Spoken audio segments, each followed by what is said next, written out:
Hey y'all, I just kinda had to do this one for a nostalgia update. I mean, this was definitely one of my favorite arcade games of all time. I would have to say second to Galaga. That one's one I could play nowadays with, no hesitation. But this one has a definite, just a kind of aesthetic to it. I mean, it's just real fun. It's very challenging, especially in later stages, and especially if you want to get very far in the game itself. But I mean, it's just got this great soundtrack, these cool sound effects. It's definitely something definitely check out, especially if you haven't played it before. And if you have, hey, I mean, I would definitely pick it up if you've got a joystick of some sort with that analog stick on it, because I know there is a NES port of this game, but I think it controls a little like ass. Well, compared to this, I mean, there's a definite difference between having analog and having, an actual digital pad to push. Definitely makes it easier to do stuff like that, slip around things when it looks like you're gonna go careening off the edge. Yeah, I'll kind of cover. I do have like 2 go-throughs, and this one's definitely the worst of the 2. But I'll kind of cover the actual gameplay elements in the second go-around. This one's just kind of the showing off just exactly how bad I can play sometimes. Not that, the second one's flawless or anything, but,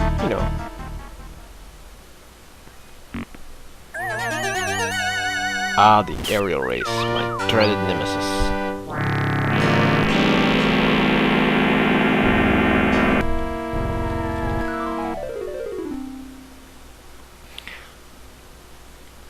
That black marble right there, it almost always gets me.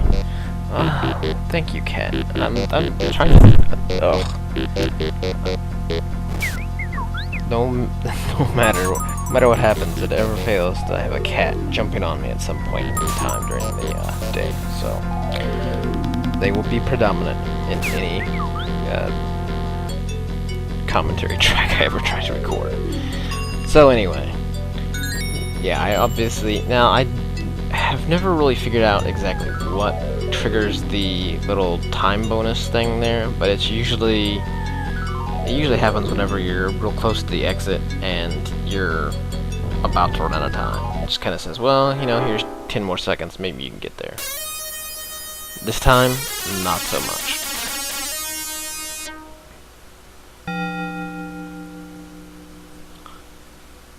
I'm not sure why I actually took the time to put in a initial entry, but whatever. Bad was the one I used to use all the time. If you ever happen to have played in an arcade in the Midwest and run into bad before, that was probably me. But we're talking 20 plus years ago. So the beginner stage really doesn't have any actual effect on the game itself. This first beginner race pretty much is what sets your timer, as it were. The first stage's time doesn't carry over at all. It's just points, which I guess ultimately are more important, but are just as important. I almost always go that shortcut path right there, just because it is much quicker, especially if you've got control, which generally with the analog stick much easier. Now this top part is actually really deceptively difficult. It's the best way to get through this little narrow passageway here is just give a little gentle pressure in the direction you want to go, and just kind of let the momentum carry it, because otherwise you're bouncing constantly against walls and not making it anywhere. The acids are kind of hit and miss. I mean, this little group here is oftentimes entirely in the way, but occasionally you'll come down here and there'll be a big gap, and you just bypass them without even batting an eye. Again, this isn't this isn't too difficult either. It's usually this hill right here kind of stops you up a little bit. But the aerial race. This one used to give me just fits as a child. I mean, it was literally, it wasn't these things getting you. It was getting down this little slanted ramp here, and if it wasn't that, it was that evil black marble right there. That one was always the worst. If you're fortunate, you can land on it and crush it right off the bat, or occasionally you'll hit it or hit the wall and then bounce right off the wall and hit it off. But anyway, especially when you've got the power of the you've got some power in the analog control settings. I always take that top path. It's much faster.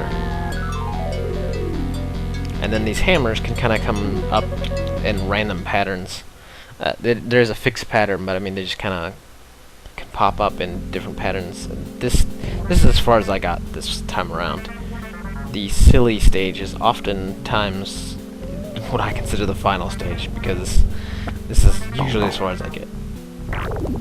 But yeah, in this stage, it's actually pretty funny to come in here and just try to smash everything you can. The only problem is you don't want to focus too much on it, because they're only worth, I think 2 seconds, 2 or 3. You don't want to get stuck trying to hunt them down when, you know, they're actually worth less time than you're actually getting for chasing them. So sadly, I don't get too much farther. I get to these funky bird things, and then oops, there we go. And again, didn't get my little time thing that time around, so I didn't get to go any further. Well, I hope you picked this one up, guys, because this one's a fun one. Later.